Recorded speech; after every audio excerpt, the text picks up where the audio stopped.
Hello, എല്ലാവർക്കും പുതിയൊരു വീഡിയോയിലേക്ക് സ്വാഗതം. ഇന്നത്തെ റെസിപ്പി എന്താണെന്ന് വെച്ചാൽ രാവിലെ നമുക്ക് എളുപ്പത്തിൽ റെഡിയാക്കി എടുക്കാൻ പറ്റിയിട്ടുള്ള ഒരു ഇൻസ്റ്റൻറ്റ് രാഗി ഇഡ്ഡലിയുടെ റെസിപ്പി ആട്ടോ. നല്ല സോഫ്റ്റാണ്, അതുപോലെ ഹെൽത്തിയുമാണ്, ടേസ്റ്റിയുമാണ്. അപ്പോൾ ഇതെങ്ങനെയാണ് റെഡിയാക്കി എടുക്കുന്നത് നോക്കാം. അതിനു മുൻപ് നമ്മുടെ ചാനൽ ആരെങ്കിലും സബ്സ്ക്രൈബ് ചെയ്യാത്തുണ്ടെങ്കിൽ സബ്സ്ക്രൈബ് ചെയ്ത് തൊട്ടടുത്ത് കാണുന്ന ബെല്ലൈക്കണും കൂടി ഓൾ എന്ന് പ്രസ് ചെയ്ത് വെക്കണേ. അപ്പോൾ ഇനി നേരെ വീഡിയോയിലോട്ട് പോകാം. ഒരു ബൗളിലേക്ക് 1/2 കപ്പ് രാഗിപ്പൊടി ചേർത്ത് കൊടുക്കാം. അതേ കപ്പ് അളവിൽ തന്നെ 1/2 കപ്പ് റവ കൂടി ഇതിലോട്ട് ചേർത്ത് കൊടുക്കാം.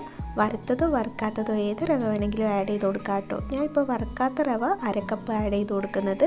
ഇനി ഇതിലേക്ക് അതേ അളവിൽ തന്നെ 1/2 കപ്പ് തൈര് കൂടി ചേർത്ത് കൊടുക്കാം. അധികം പുളിയില്ലാത്ത തൈര് വേണം കേട്ടോ ചേർത്ത് കൊടുക്കാൻ. ഇനി ആവശ്യത്തിനുള്ള ഉപ്പും ചേർത്തിട്ട് 1 കപ്പ് വെള്ളം ആഡ് ചെയ്ത് കൊടുക്കാം. വെള്ളം നമ്മൾ ഒന്നിച്ച് ചേർത്ത് കൊടുക്കരുത്. 1/2 കപ്പ് ചേർത്തിട്ട് നന്നായിട്ടൊന്ന് മിക്സ് ചെയ്ത് കൊടുക്കുക.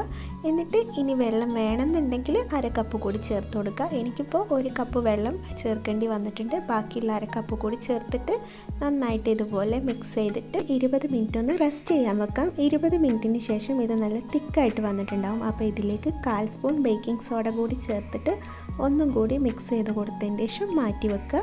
ഇനി ഏത് പാത്രത്തിലാണോ ഇഡ്ഡലി റെഡിയാക്കി എടുക്കുന്നത് ആ പാത്രത്തിൽ ഇതുപോലെ എണ്ണയൊന്ന് സ്പ്രെഡ് ചെയ്ത് കൊടുക്കുക. ഇനി റെഡിയാക്കി വെച്ചിട്ടുള്ള ബാറ്ററി ഇതുപോലെ കുറച്ചായിട്ട് ഒഴിച്ചു കൊടുത്തതിന് ശേഷം അടച്ച് വെച്ചിട്ട് ഒന്ന് ആവി കയറ്റി ഇറക്കാം.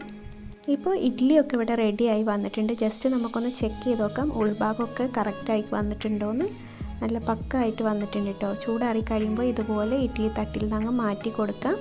അപ്പോൾ കണ്ടല്ലോ, നല്ല സോഫ്റ്റ് ആയിട്ടുള്ള ഇഡ്ഡലി ഇവിടെ റെഡി ആയിട്ടുണ്ട്. ഇനി രാവിലെയൊക്കെ ബ്രേക്ക്ഫാസ്റ്റ് റെഡിയാക്കുമ്പോൾ ഇങ്ങനെ ഒന്ന് ട്രൈ ചെയ്ത് നോക്കൂ കേട്ടോ. അടിപൊളിയാണ്, ഹെൽത്തിയാണ്.